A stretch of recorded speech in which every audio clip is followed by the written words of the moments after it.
Hidup gerak kedai kopi ni. Nari tepu ni. Kita sesama jamaah sudah mulai ribut, sudah ngekapegahnya, kapengahji. Itu tak baik. Malah itu menimbulkan masalah baru, dosa di hati selama Ramadan. Tak suka 8, salat 20. Tak suka 20, salat 8. Apa susahnya? Oh, tak suka di masjid ini karena 8. Datangi masjid yang 20. Di situ makanya seluruh bidang ilmu tanya ke ahlinya. Dan kalau doktor bilang wajib buka, wajib buka. Jadi jangan sampai kita mengatakan, oh enggak dok, saya nak mau buka. Kalaupun saya mati dalam keadaan saya sedang puasa, biar saya dikumpulkan bersama Nabi di dalam surga. Rupanya betul mati. Doktor dah bilang wajib minum obat, nak mau minum obat, betul mati. Matinya bukan dikumpul bersama Nabi. Assalamualaikum warahmatullahi wabarakatuh. Banyak sekali pertanyaan jamaah, Ustadz kasih kami channel untuk kajian anak-anak muda. Di antara anak muda berasal dari Aceh, luar biasa. Channelnya Maulizul Akbar Nat. Tonton, subscribe, like, share, komen. Assalamualaikum warahmatullahi wabarakatuh.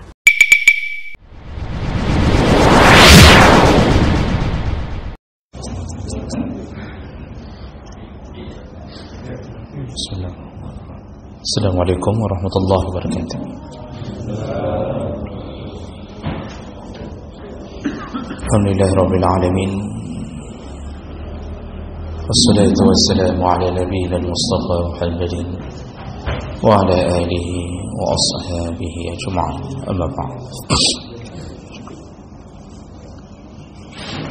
Rabbi shrah li sadri wa yassir li amri wahlul 'uqdatam min lisani yafqahu qawli.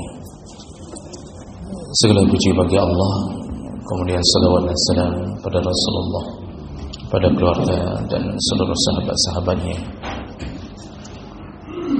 Bapak Ibu jamaah salat subuh yang Allah muliakan insyaallah. Di pertemuan kita yang lalu kita sudah membahas perkara-perkara yang dimakruhkan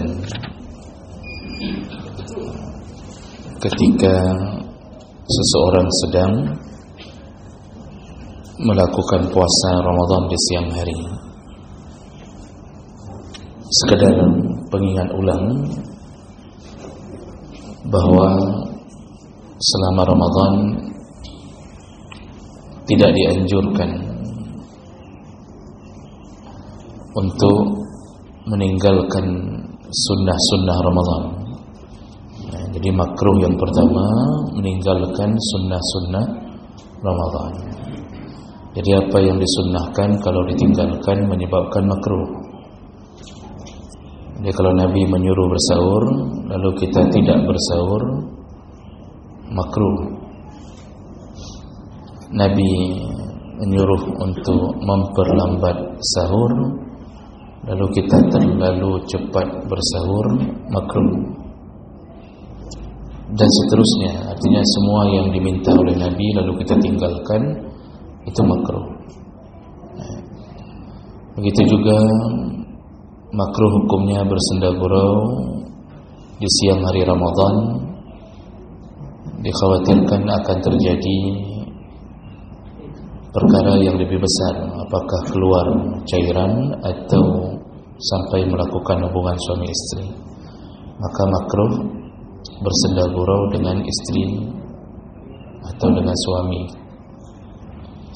Makruh juga mencicipi makanan selama siang Ramadan. Ibu-ibu masak, makruh mencicipi makanan.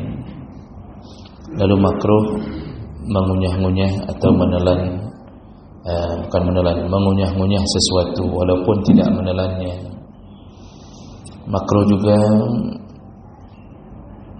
mandi terus-terusan atau berendam selama Ramadan. Lalu makruh berlezat-lezat dengan mendengarkan, menonton. Juga makruh melakukan sikat gigi atau siwak setelah tergelincir matahari.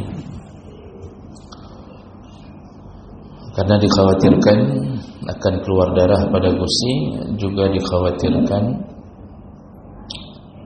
tidak sesuai dengan permintaan Nabi, karena bau mulut orang puasa lebih mulia di sisi Allah daripada kasturi. Jadi kalau sudah disikat gigi maka berubah menjadi wangi,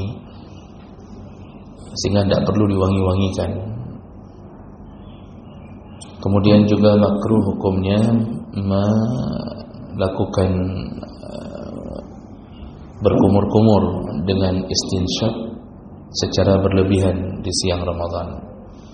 Juga makruh mengumpulkan ludah dan menelannya. Dan kita juga sudah jawab kalau dahak itu bisa batal menelan dahak, berbeda dengan menelan ludah. Baik, itu pengingat ulang apa yang sudah kita bahas di pertemuan kita sebelumnya. Kita lanjut berikutnya, yaitu perkara-perkara yang bisa menyebabkan boleh tidak berpuasa. Yang subuh hari ini kita akan bahas perkara-perkara yang menyebabkan boleh tidak berpuasa. Dan tentu ini kalau sudah begini pembahasannya, orang-orang ini yang akan kita sebutkan ini boleh tidak puasa dan tidak berdosa, cukup ganti di hari yang lain. Siapakah mereka atau apa saja perkara yang menyebabkan boleh tidak puasa? Yang pertama yaitu as-safar, melakukan safar. Allah Subhanahu wa taala menyebutkan, "Faman kana minkum maridan aw ala safarin fa'iddatun min ayyamin ukhra." Barang siapa yang sakit atau melakukan safar, maka gantilah puasanya di hari yang lain. Makanya musafir ini boleh tidak puasa, tapi ada syaratnya. Bapak Ibu yang ada rencana pulang kampung di malam di hari 25, hari 27, ada syarat boleh tidak puasa. Yang pertama, safarnya adalah safar yang jauh, ukuran jauh, yaitu safar yang menyebabkan dibolehkan salat qasar dan jamak. Dalam hitungan para ulama, yaitu merencanakan pergi safar melebihi 89 km atau 90 km.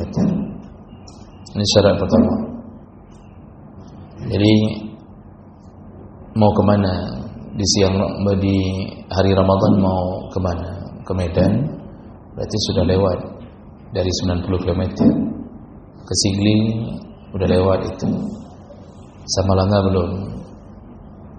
Ke Biren cuma 45 km. Jadi kalau ada rencana ke Biren tidak boleh buka puasa. Ke Pasar Impres walaupun 10 kali muwewit tidak boleh buka puasa.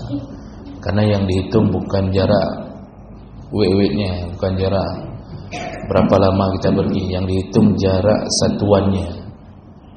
Kita pergi ke Pasar Impres dari pagi, sore baru pulang. Kalau dihitung jaraknya sudah mencapai 150 km misalnya, tetap tidak boleh karena yang dihitung jarak satuan. Nah, ini syarat pertama. Artinya merencanakan pergi bukan sudah melebihi 90 kilo. Nah, ini jangan salah faham. Merencanakan melebihi 90 kilo. Karena ada orang yang salah faham sehingga dia tidak berani buka puasa kecuali setelah lewat 90 km. Ini salah. Baik, itu syarat pertama. Yang kedua, syaratnya safarnya adalah safar yang mubah. Tujuan safar tidak ada unsur maksiat. Jadi pergi pulang kampung, pergi di hari Ramadan mengunjungi atau jemput anak di pesantren. Jadi bukan tujuan maksiat. Tapi kalau pergi ingin menemui selingkuhan, itu tidak boleh buka puasa. Dan biasa orang seperti ini pun tak puasa. Pergi untuk mengedarkan sabu-sabu, tidak boleh. Jadi harus safar yang tujuannya mubah. Nah, syarat ketiga, ini yang harus diperhatikan betul. Kalau mau tidak puasa dari subuh, dari pagi, dibolehkan. Tambah syarat ketiga, yaitu ayunshi as-safar qabla tulu'il fajr. Dia harus keluar dari rumahnya sebelum datangnya fajar. Wa yasilu ila makan yabda fihi jawazul qasr bihaisu yatruku al-buyut wara'a dhahri. Jadi syarat ketiga kalau mau tidak puasa sepanjang hari itu, sama sekali dua syarat tadi sudah dapat. Syarat ketiganya dia harus keluar dari rumahnya sebelum datangnya waktu azan subuh. Sekira-kira begitu datang azan subuh, posisinya sudah berada di luar kampungnya, di luar tempat domisilinya. Jadi ketika azan subuh itu berbunyi, dia sudah statusnya musafir, bukan lagi mukim. Bapak mau pulang ke Medan atau pergi ke Banda Aceh, azan subuh 5:30. Kalau mau hari itu tidak puasa,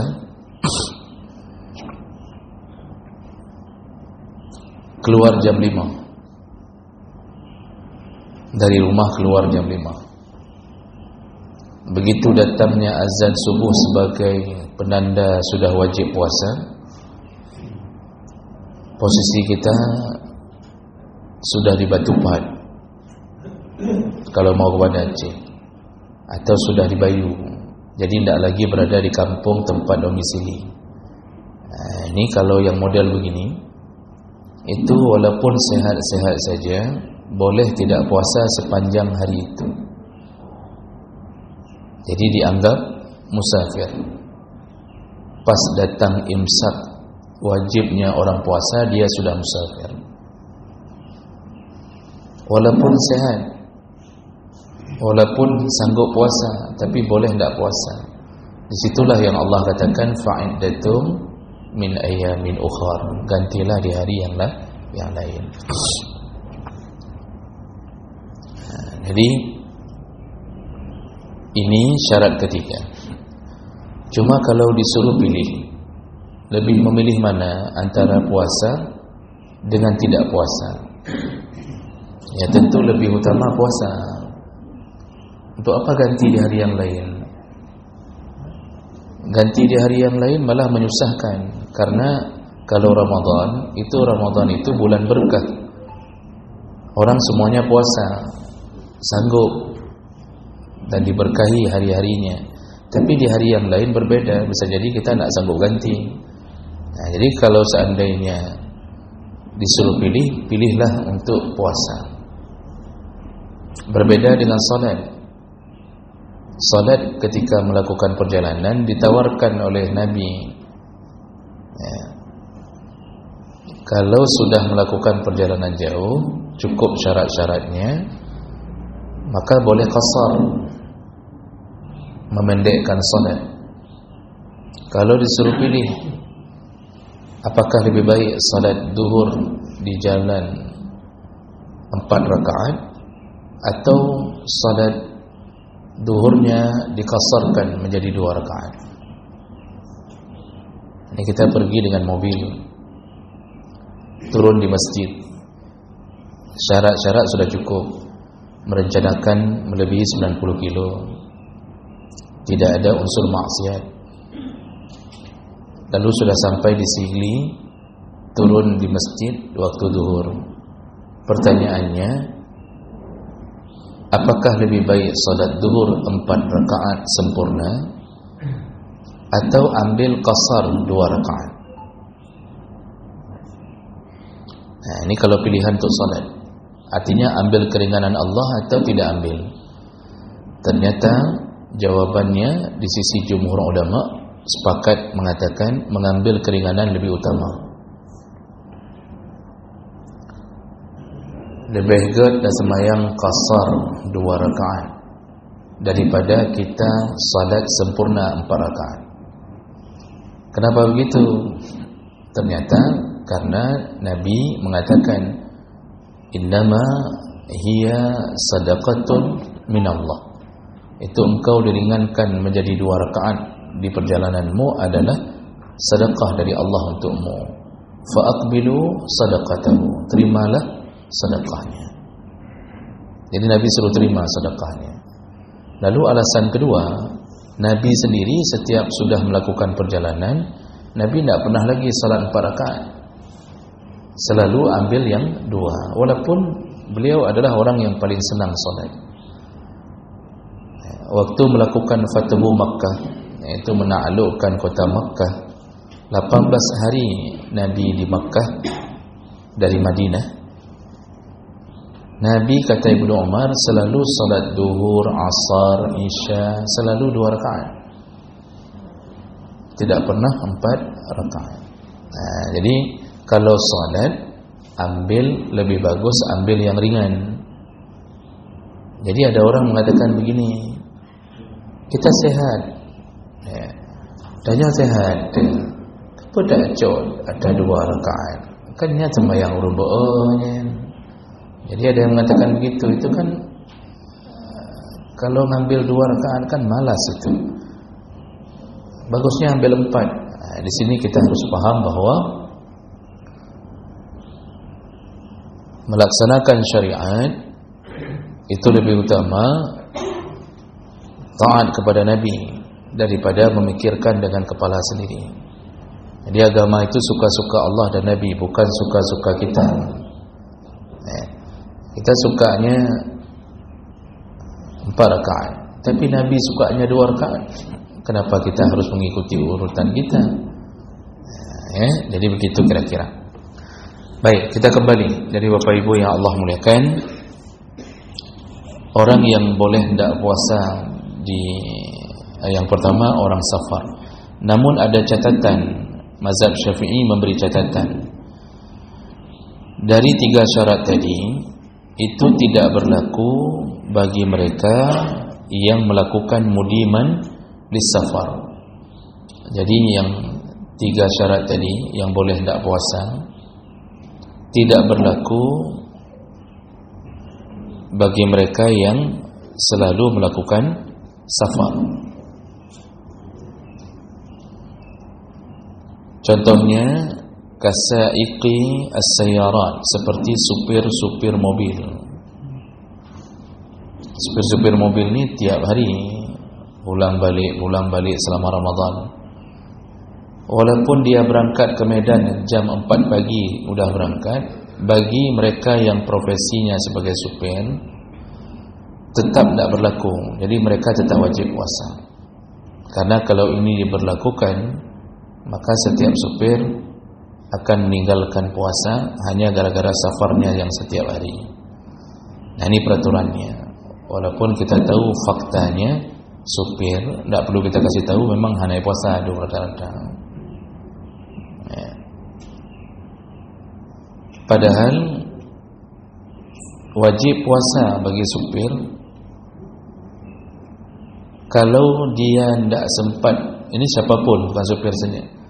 Kalau kita melakukan perjalanannya, berangkatnya setelah azan subuh, jadi duluan azan subuh, pas azan subuh kita masih berada di rumah, atau kita merencanakan pergi kepada Aceh jam 7. Jadi yang model begini pas datang waktu wajib puasa, posisinya masih di rumah, berarti dia mukim, maka dia wajib puasa. Wajib puasa. Kapan boleh dia berbuka? Ketika di jalan, di tengah perjalanan mengalami kesulitan. Jadi dia betul-betul tidak sanggup lagi, matahari begitu terik, kemudian badan sudah lemas sekali. Nah, ini yang model begini baru boleh buka puasa di tengah jalan. Kalau sudah mengalami kesulitan, tidak sanggup lagi. Karena orang yang melakukan perjalanan itu bisa jadi terjadi hal begitu. Tapi kalau sanggup, wajib puasa selama dia tidak keluar sebelum azan subuh. Nabi SAW pernah kejadian, ini disebutkan dalam hadis dari Jabir bin Abdullah, hadis riwayat Muslim, Nasa'i, Tirmizi, bahwa Rasulullah SAW ketika melakukan perjalanan menuju ke kota Mekah untuk menaklukkan kota Mekah bersama 10.000 sahabat. Kan penaklukan kota Mekah itu 10.000 sahabat dibawa ke Mekah, melakukan perjalanan dari Madinah dengan kuda, dengan unta, melewati gurun pasir, naik ke perbukitan. Itu dilakukan sedang Ramadan. Apa yang terjadi? Ketika sampai hatta balagha Qura' al-Ghamim, ketika sampai di daerah yang bernama Qura' al-Ghamim, para sahabat sudah mulai merasa kelelahan, sehingga ada seseorang mengadu kepada Rasulullah, "Innan nasa qad syaqqa 'alaihimus siyam wa innan nasa yanduruna fima fa'alta." Ya Rasulullah, banyak sahabat sudah merasa kesulitan berjalan karena puasa. Mereka menunggumu ya Rasulullah. Mereka menunggumu, kalau engkau berbuka, maka mereka berbuka. Begitu laporan kepada Nabi. Ini 10.000 orang di tengah padang pasir memang. Sedang Ramadan itu. Fada'a biqadahi min ma'in ba'da al-'asr. Setelah itu Rasulullah habis salat asar, Rasulullah menyuruh salah seorang untuk menyiapkan 1 gelas air. Fasyariba, dan Rasulullah langsung berbuka puasa. Padahal sudah habis asar itu, tidak lama lagi maghrib, tapi Rasulullah langsung berbuka. Wan nasu yanduruna ilaihi, dan para sahabat melihat ke arah beliau. Fa aftara ba'dahum, mulailah sebahagian sahabat berbuka puasa karena melihat Nabi sudah buka puasa, maka yang lain sudah mulai buka puasa. Wasama ba'duhum, tapi masih ada yang tidak mau buka karena mungkin masih sanggup, ada yang tidak mau buka padahal Nabi sudah buka. Fabadaghahu anna nasan samu, lalu dikabarkan lagi kepada Nabi bahwa ada sebahagian orang yang tidak berbuka ya Rasulullah. Setelah engkau berbuka, ada sebahagian tidak mau buka, menyambung puasanya. Apa jawaban Nabi? Ulaika al-'usad, itu yang tidak mau buka, itulah orang-orang yang bermaksiat. Coba lihat Bapak Ibu, hadis sahih ini menggambarkan apa?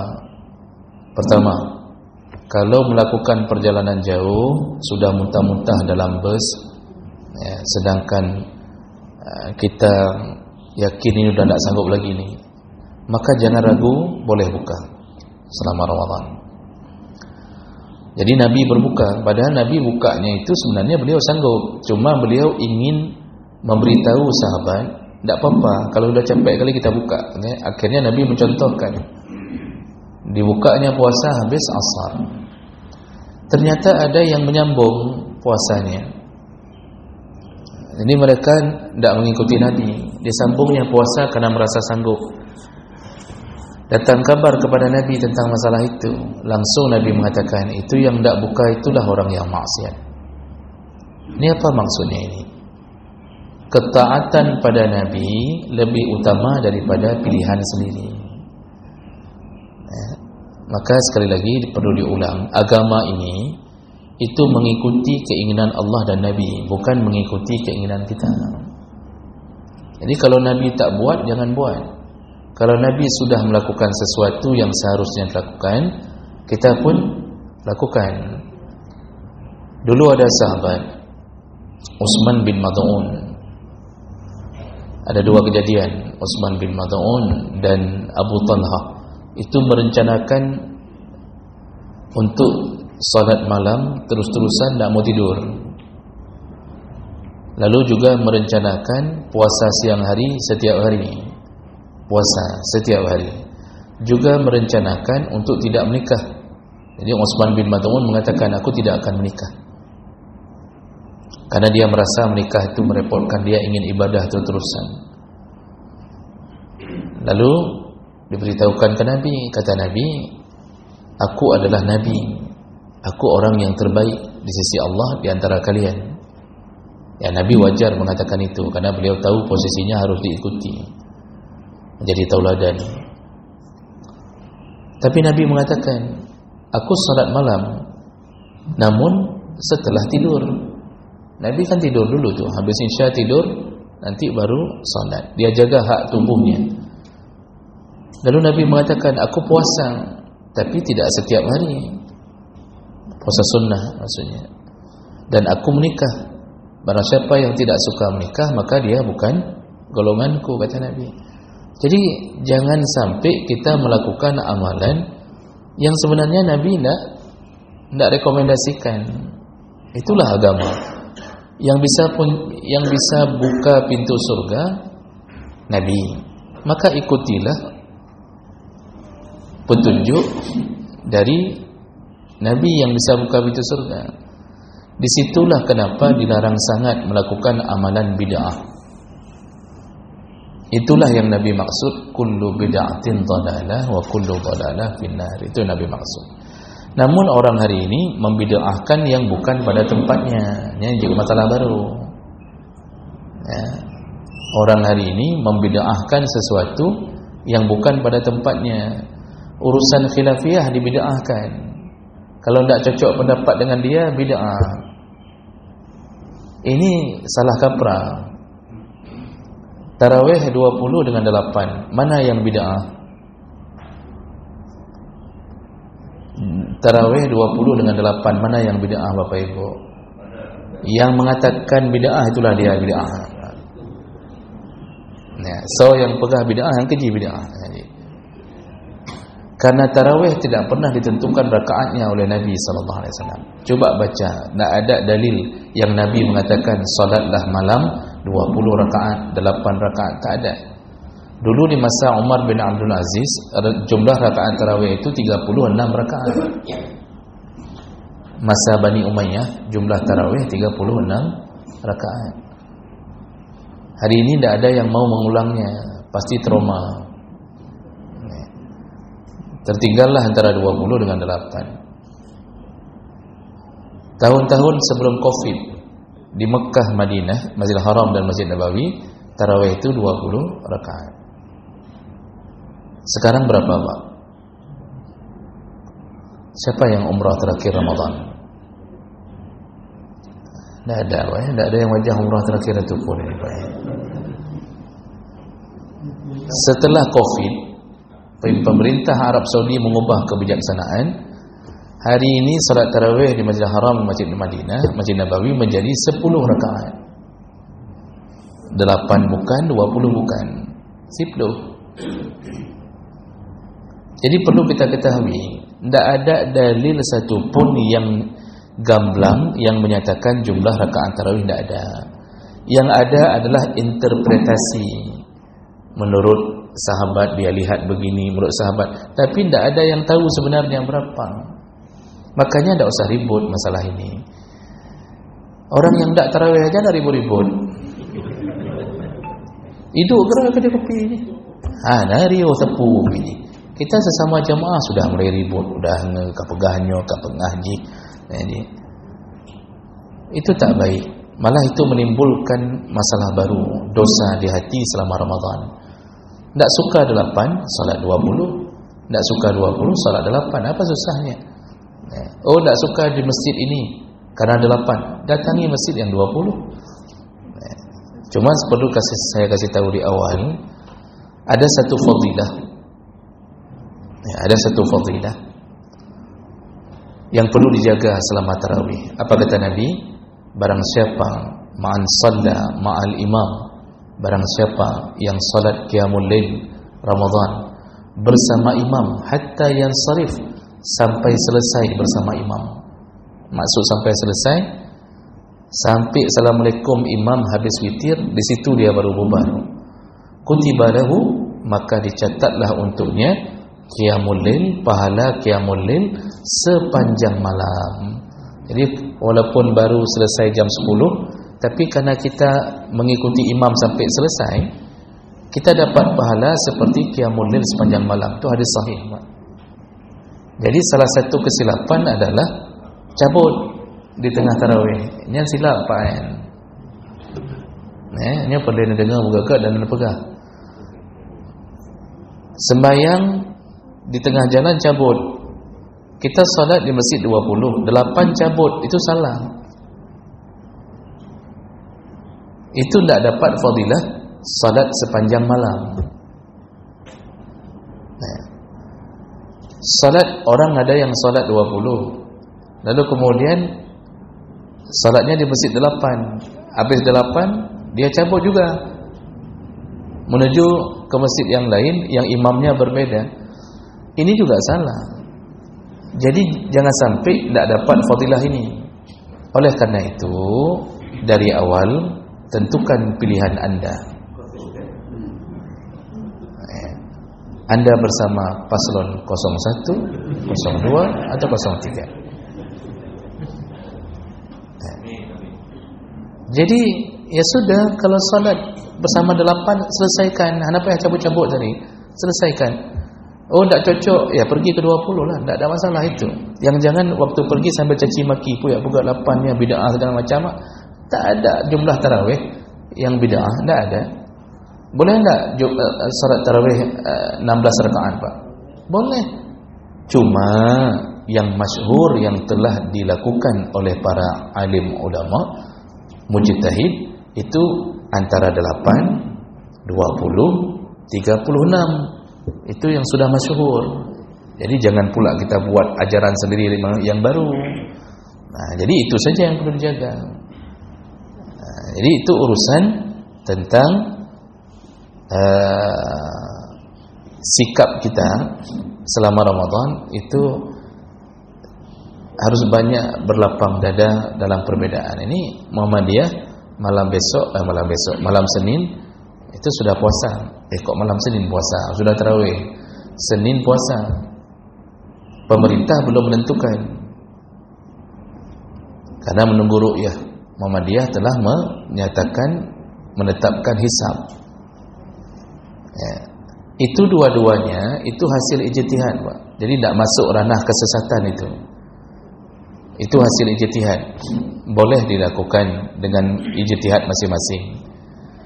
Namun yang jangan ketika mulai puasa ambil yang paling lambat, waktu hari raya ambil paling cepat. Itu ijtihad syaitan itu. Sehingga Ramadan kita hanya berjumlah 28 hari. Tak sah. Tak boleh. Jadi mau ikut Muhammadiyah boleh, mau ikut pemerintah boleh, silahkan. Cuma sekali lagi kalau bapak tanya ke saya, Ustaz ikut apa? Saya tiap tahun ikut pemerintah, Pak. Karena walaupun apapun yang terjadi, kita masih berlindung di bawah ulil amri yang disuruh taat. Walaupun kita tahu kemenang pungo-pungo gitu, kemenang pungo. Tapi seandainya Allah tanya ke saya, maka saya salahkan mereka. Tapi juga saya yakin tidak mungkin 300 titik yang dilihat di Indonesia, lalu sepakat semuanya berbohong di malam isbat. Ada ratusan titik di 33 provinsi, lalu kemudian dikumpulkan untuk disidangkan.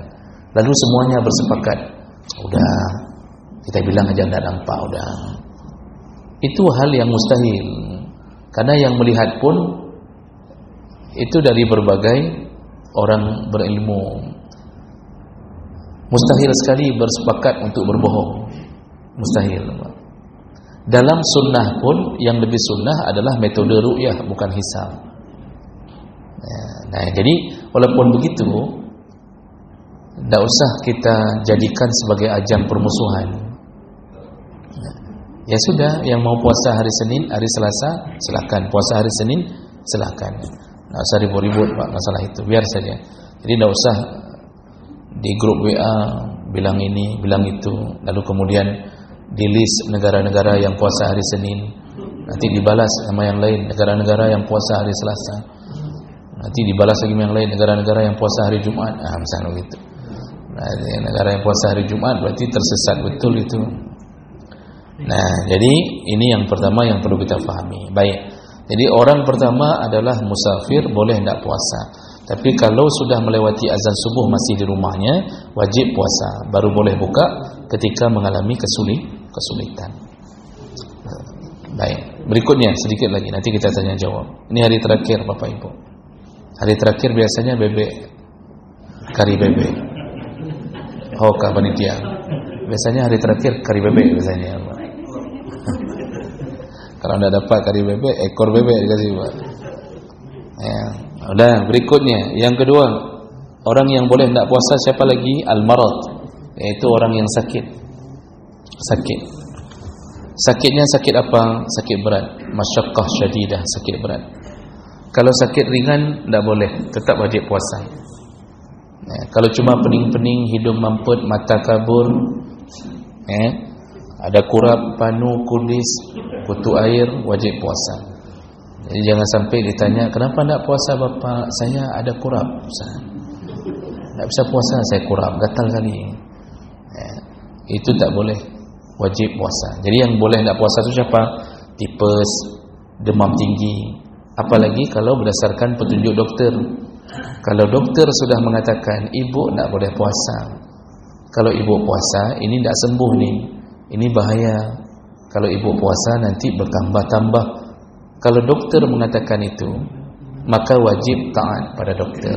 Fas'alu ahla zikri, tanyalah kepada yang lebih faham. Karena kita ini Pak semua punya keahlian masing-masing. Urusan kesehatan itu ditanya ke ahlu zikri, dokter. Jangan ditanya ke tetangga. Kita tanya ke tetangga, menurut kamu kayak mana? Saya agak pening-pening sikit, saya puasa apa enggak? Kata tetangga, oh enggak usah puasa kalau pening. Kami aja baru sikit aja terasa pening, kami buka langsung. Tetangga itu siapa? Kecuali dia dokter. Di situ makanya seluruh bidang ilmu tanya ke ahlinya. Dan kalau dokter bilang wajib buka, wajib buka. Jadi jangan sampai kita mengatakan, oh enggak dok, saya nak mau buka. Kalaupun saya mati dalam keadaan saya sedang puasa, biar saya dikumpulkan bersama Nabi di dalam surga. Rupanya betul mati. Dokter sudah bilang wajib minum obat, nak mau minum obat. Betul mati. Matinya bukan dikumpul bersama Nabi, kumpul bersama Fir'aun. Itu dianggap bunuh diri. Tidak boleh bermain dengan nyawa, dengan ibadah. Ibadah itu levelnya di bawah nyawa. Ibadah itu di bawah nyawa. Dia ada maqasid asy-syariah, tujuan syariat diturunkan itu salah satunya menjaga nyawa. Makanya nyawa itu nomor satu. Yang halal, yang haram bisa jadi halal karena berurusan dengan nyawa. Baik, jadi orang sakit yang berat yang boleh tidak puasa. Nanti ganti di hari yang lain. Tapi kalau sakitnya sudah tidak mungkin sembuh, stroke bertahun tidak mungkin sembuh, itu tidak perlu qadha lagi.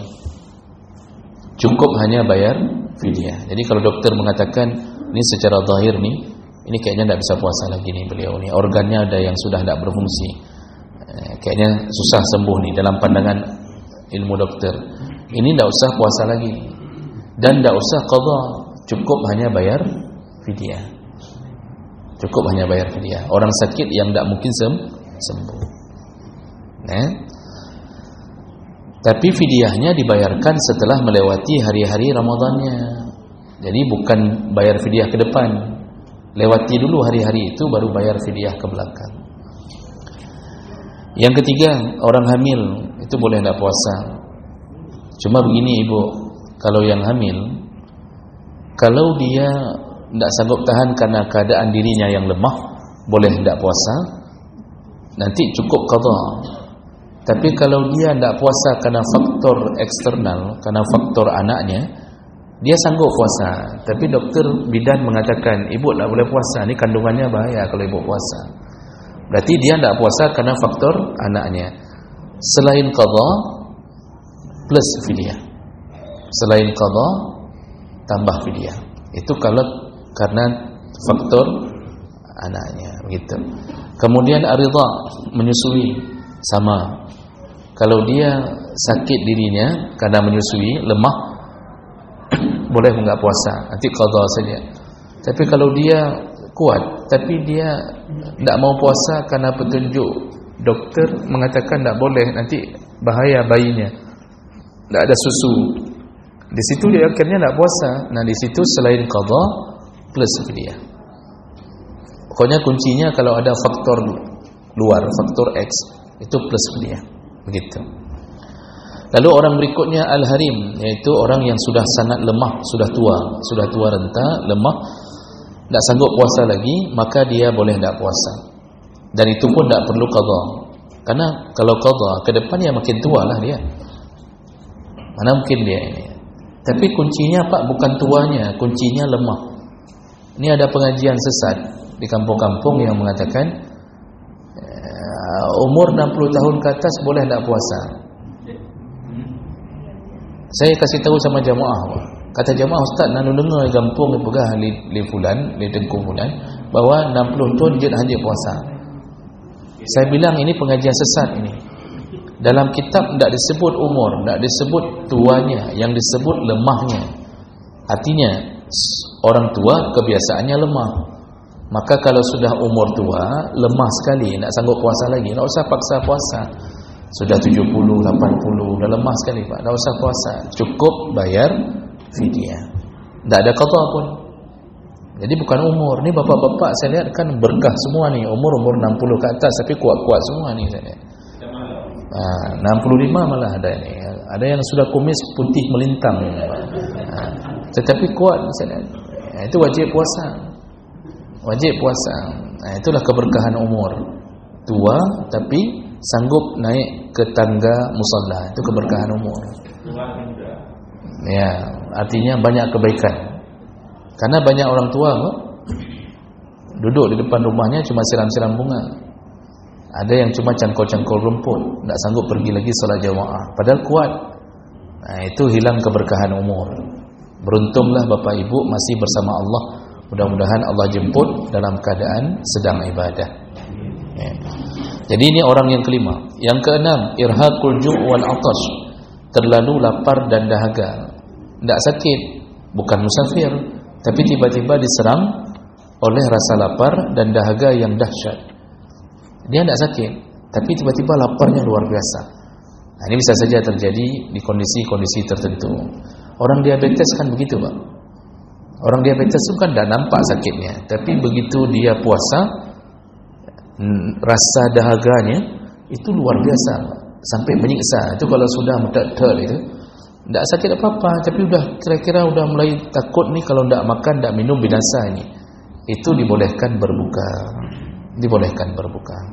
Ya. Kalau puasa sunnah itu lebih ringan lagi Pak. Puasa sunnah tidak perlu mudah-mudah.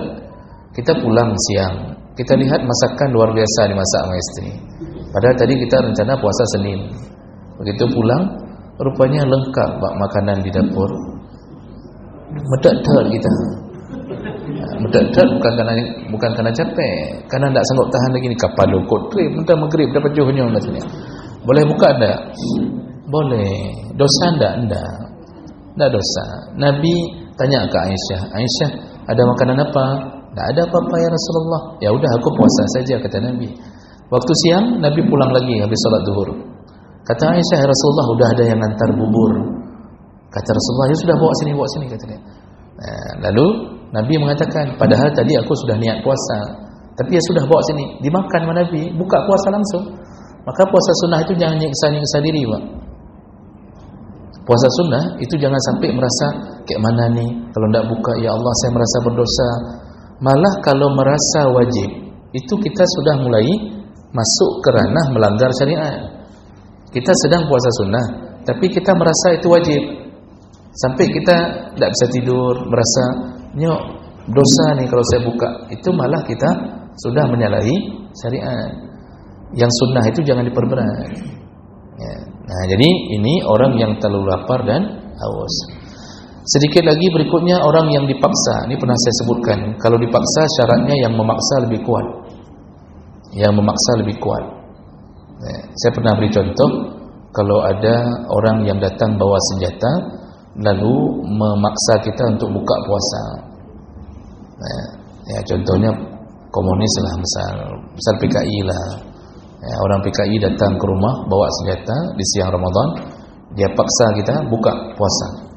Kalau tidak ditembak mati. Akhirnya kita terpaksa buka karena berhubungan dengan nyawa. Nah, apa yang terjadi? Ternyata jawaban syariah, sudah habis makan minum dipaksa oleh orang tersebut, lalu ternyata puasa itu tidak batal. Kalau dipaksa tidak batal. Habis dia pergi, kita sambung lagi puasanya. Nah, ini kan kalau kita tahu begini kan kita berharap PKI itu datang tiap hari.